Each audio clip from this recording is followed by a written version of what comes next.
और अगर बात करें स्वात की, तो स्वात की वादी मालम जब्बा में बर्फबारी के बाद सयाहों की आमद का सिलसिला जारी है, जहां स्कीइंग सीखने आने वालों के लिए खास दिलचस्पी का बायस है। इसमें खवातीन भी पेश हैं। शीरीन ज़ादा से बात करेंगे इस बारे में। शीरीन, सयाहों की कितनी तादाद मालम जब्बा में मौजूद है इस वक्त?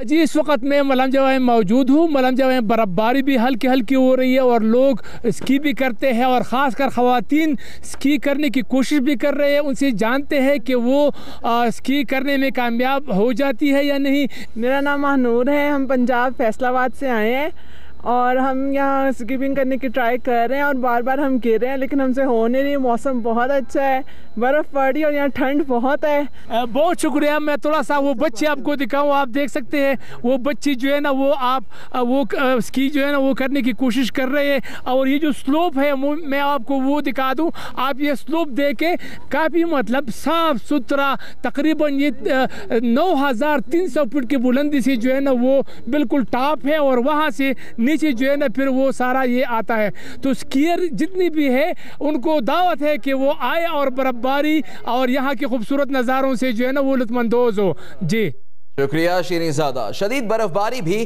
फुटबॉल के दीवानों को ना रोक सकेगी।